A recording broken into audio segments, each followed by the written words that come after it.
What's going on, everybody? This is Chris Classic, dropping the car blog. Hope you guys are having a wonderful day. Nobody told you today. Remember that God loves you, Christ loves you, and I love you as well.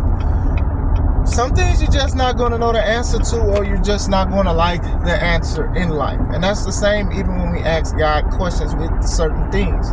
His will is different from our own, and we have to lean to his understanding over our own, because to be honest, sometimes our understanding isn't the best.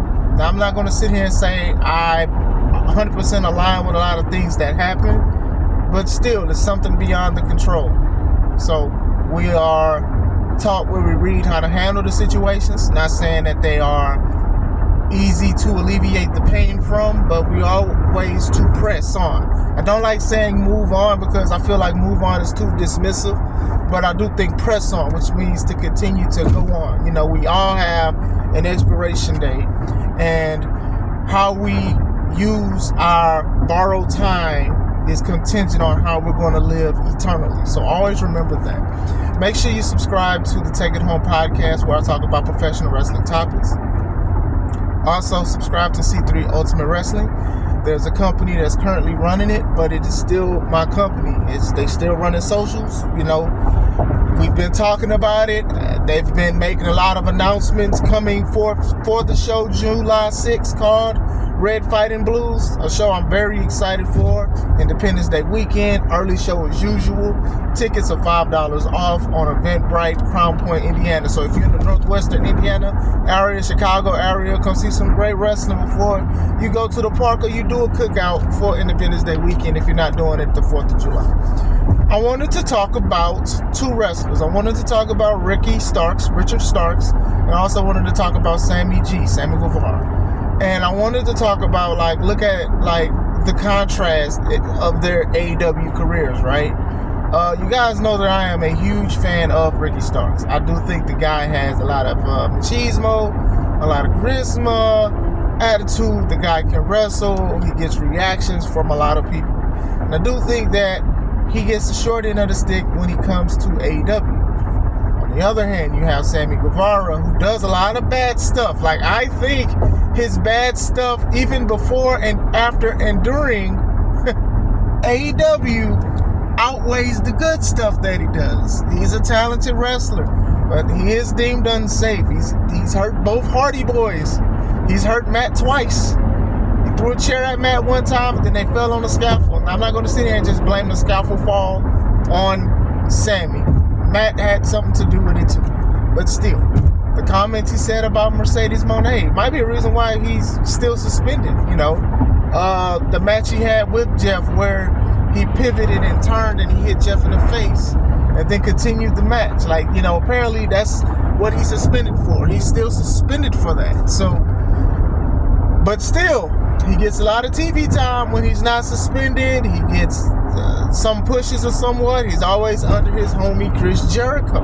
So you would think that the person that was more of a troublemaker, falling out with Eddie Kingston, about to pull up on each other, the Andrade situation, it's a lot, and and you would think that person would be the one that would be punished more often. Now, I will say that when Sammy's comments about Mercedes came out, AEW suspended him and they gave him some kind of training. I forgot what they called it, but it was laughable. But anyway, and then even the situations with Andrade, it was temporary though. It wasn't for a long time. I think this is the longest time we've seen Sammy off of TV, excluding when he had his baby with Ty Mello.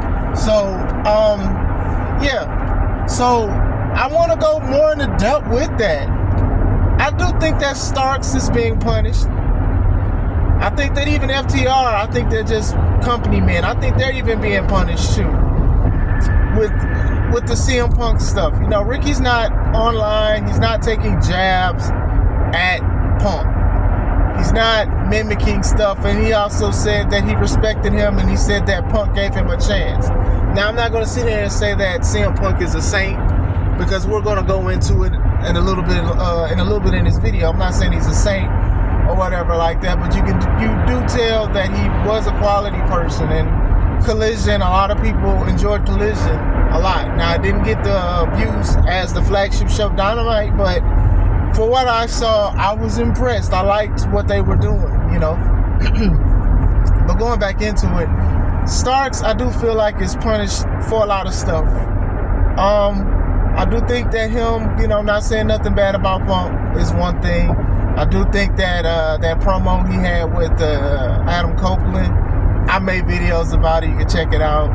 I do think that might have been it too. That could have been something, because I do think he did win between them, because Edge is not a promo guy. Ricky is. So when Edge called him a knockoff Rock, vanilla version of the Rock, know your role, don't talk to me, and then Starks just said, well, that sent me on the edge of my seat. I was like, he got you, bro. He got you.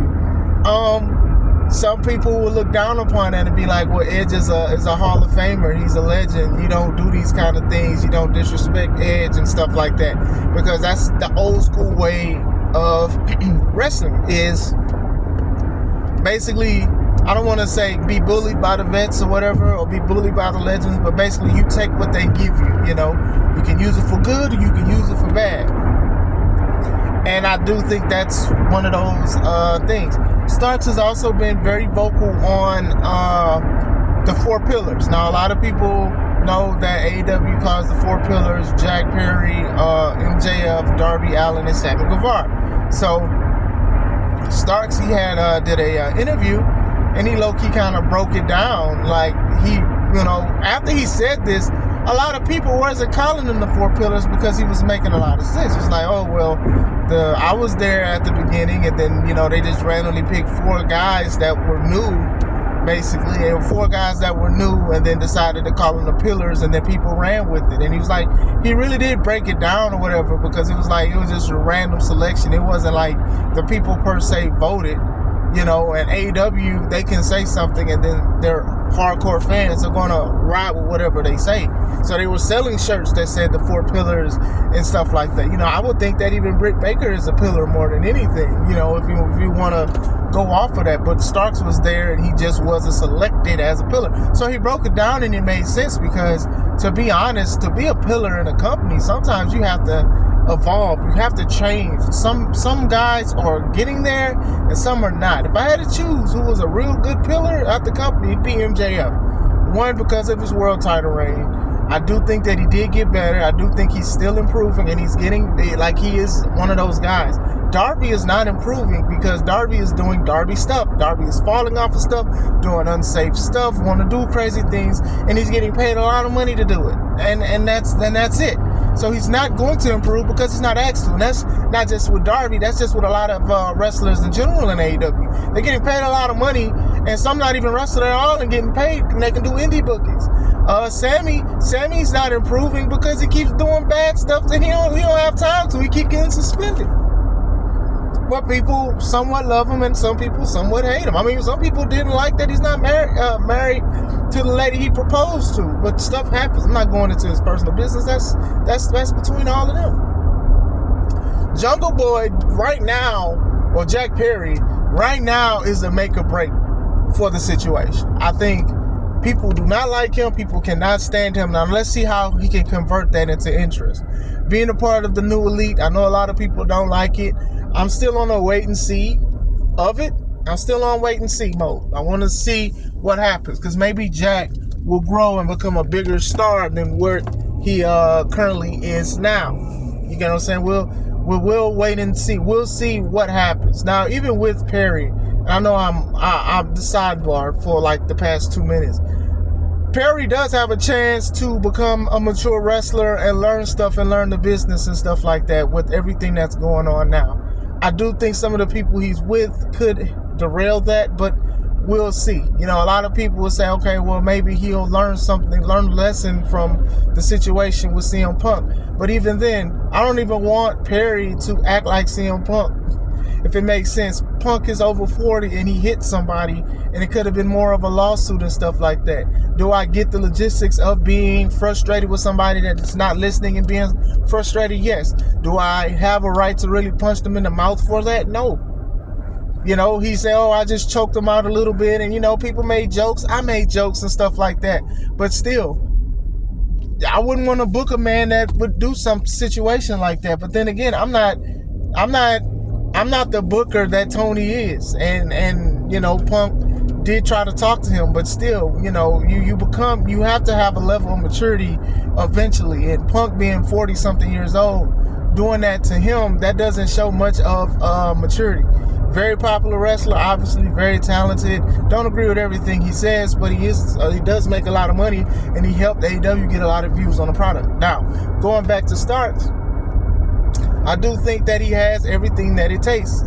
He was an FTW champion, which is a title that's irrelevant.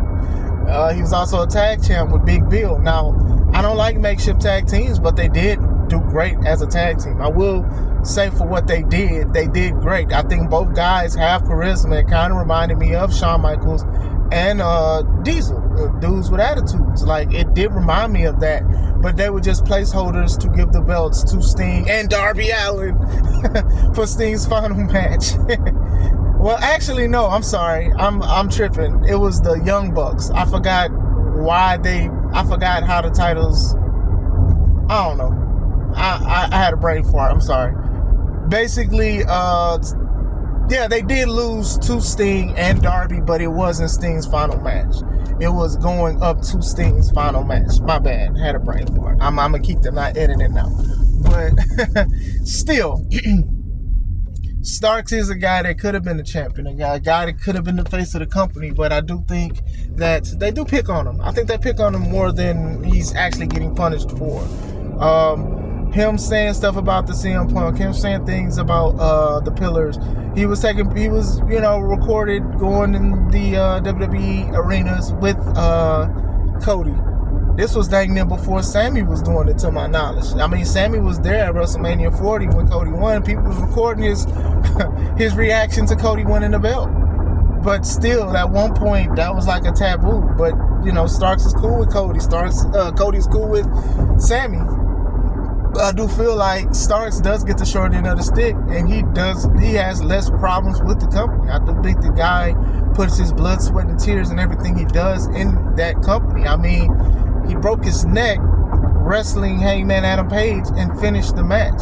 Like, I think he really was showing that you need to give him a chance. And people was like, he must be injured. What happened? And he had to post a tweet and say, hey, I'm physically cleared. It's just nothing is going on. And he's been very vocal about certain things that's going on. He wish he could have did this. He wish he could have wrestled at Dynasty and stuff like that. And it looked like both sides was waiting for his contract to end. If he leaves, I think WWE would be a good fit for him. I think he should go to NXT, or he could do independence. He could do a lot of stuff. I think he has a name. He has a name that resonates with a lot of people when it comes to the independence. And I think if he goes to a WWE, I do think that will help him. Now, of course, they're going to draw comparisons to him and The Rock, especially with his hairstyle and how he looks and that he's light-skinned. Of course, they're going to probably, they compared LA Knight to The Rock and how he talked and stuff like that. And it's like, it's okay that he sounds like him or something like that, but he is different. He's still himself, if that makes sense. So even with that, I do think that the sky's the limit for Ricky Starks. I do think that AEW did drop the ball. On Ricky Starks. I do think that he could have been something better than what they did. I don't know if it's stuff that he said behind the scenes, but from the surface level, the guy should have got as much opportunities as Sammy Guevara did. Sammy is one of these guys that I do think that his safe bet is Chris Jericho. And Chris Jericho has a lot of pull in AEW. The man has had so many nicknames. It's like a joke. It's laughable now. He's a champion now. Like almost every year he's a champ. Now he's doing the learning tree thing, and like he put a lot of patents and copyrights and trademarks on a lot of nicknames so he can continue to use it and stuff. You pair him with Big Bill, and Big Bill is 37. Not saying that nothing wrong with Big Bill, but still, why is he trying to learn something from Jericho at 37? Anyway, Jericho's had so many factions, so many different names, so many stuff, and then it's just like you give him the FTW title, and I'm assuming this is supposed to help Hook, even though Hook beat Jericho before Jericho beat Hook for the title. So you get what I'm saying? Like, it's just a lot of stuff going on, and it's like I don't like people or want to see people lose their jobs when you have somebody that I do consider Starks better than Sammy. Sammy's just a high flyer. I do consider him a better wrestler. I do think that they should have invested more in Ricky than Sammy. And you can't see him be like, oh, well, he won some championships. I'm like, the championships, they matter as long as the challengers are good as well. Like, we knew when him and Bill won the tag belts that they was going to lose it to somebody else. That sounds crazy, but you get what I'm saying with that. You knew he wasn't going to be a long reign. It was crazy how they even won it. FTR was very dominant tag champs, and then Ricky and Bill won it in 5 minutes. Just saying. So, what do you guys think, man? Who would you invest in? Would you invest more in Starks than Sammy, or did AEW make the right decision? Because Sammy is still suspended. That thing with Hardy happened, months ago? And he's still suspended. I think that he's trying to do damage control so him and Mercedes ain't in the same spot if they're not or whatever like that. But even then, that just shows you how fickle of a booker that is, because how you take all this stuff out on Ricky and you didn't take it out on you took all this stuff out on Ricky and you're punishing Ricky, and we're not seeing Ricky on TV and then you choose Sammy.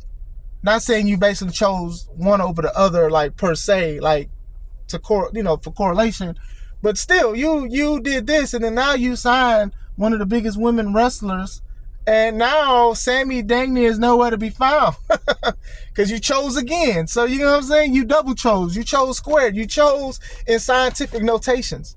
You can send Sammy to ROH. Do something. Like, hey, it is what it is. Let me know what you guys think. I hope you guys have a wonderful day. This is Chris Classic. Let's take it home.